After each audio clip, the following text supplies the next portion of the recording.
සියලුම දෙනාට ආයුබෝවන්. අද මා මේ වීඩියෝ එකෙන් කතා කරන්නේ පුත්තලන් දිස්ත්‍රික්කයේ මාළු ලෙල්ලමක් වෙන මේ කරුකපනේ මාළු ලෙල්ලම ගැන කතා කරන්නයි. හලාවත ඉඳලා පුත්තලම් පැත්තට එනකොට ඔයාට බංගදිනිය කියලා නගරයක් හම්බෙනවා. එතන ඉඳලා මීටර් 500ක් වගේ ඉස්සරහට එනකොට කෝට්ටපිටිය හන්දියයි. කෝට්ටපිටිය හන්දියේ ඉඳලා ඇතුළට කිලෝමීටරයක් වගේ ආසන්න ප්‍රමාණයක් එන විට ඔයාට මේ ලෙල්ලම හම්බෙනවා. දවසේ මාළු හොඳ අලුත් මාළු ගන්න ගොඩාක් අය මෙතෙන්ට එනවා. පෙට්ටි බැඳගෙන විකුණන වෙලෙන්දෝ තමා වැඩි පිරිසක් එන්නේ. හැබැයි මේ මාළු ටිකක් ගණන්. ඒවා අයිස් මාළු නෙමෙයි. උදෑසන 7:00 සිට 9:00 වගේ කාලය තුල මෙතන මේ වෙළඳ පොළ ක්‍රියාත්මක වෙනවා.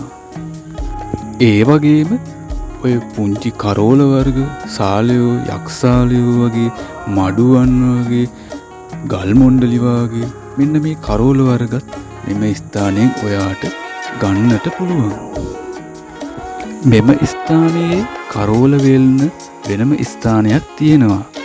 ඔබට කරෝල තොග වශයෙන් ගන්නවා නම් එතනින් ඔබට මිලදී ගන්නට පුළුවන්.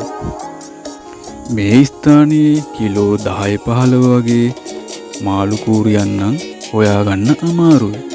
කිලෝ 1.5 වගේ 2 වගේ ග්‍රෑම් 500 මාළු කූරියෝ මෙම ස්ථානයෙන් මිලදී ගන්නට පුළුවන්. ඒ වගේම ඔබ මේ දකින්න මාළු කපන අයගෙන් ඔබට ඒ සේවය ගන්නත් පුළුවන්. සාමාන්‍යයෙන් මාළු කිලෝ එකක් කපන්න රුපියල් 100ක් වගේ ඔවුන් අය කරනවා. මෙම ස්ථානයේ ඇති විශේෂතම දේ තමා ඔබට හොඳ අලුත් මාළු ලබා ගැනීමට මේ කරුකපනේ දවසේ මාළු දෙන ස්ථානය විදියට සලකන්නට පුළුවන්. මීට අවුරුදු 6කට වගේ නම් මෙතන මාළු කිරලා දුන්නේ නැහැ. හැබැයි දැන් නම් ඕන් කිරලා තමයි මාළු විකුණන්නේ. ඉස්සර මාළු කූඩ තමයි ඕන් අලවි කරේ. ඒ සංසන්දනාත්මක විදිහට බලන විට මේ කාලවකවානුවේදී ටිකක් මාළු අර ගණන් කියන රේන්ජ් එකට ගිහිල්ලා තියෙනවා. ඉස්සන්, කකුලුවන්, දැල්ලන්, පොඩි පරාපැටවුන්, මඩුවන්, බොරළුවන් මෙන්න මේ වගේ මාළු මෙතන සුලභව දකින්න පුළුවන්. හින්දු භක්තිකයන් තමා මේ වෙල්ල තීරයේ වැඩි හරියක් වාසය කරන්නේ.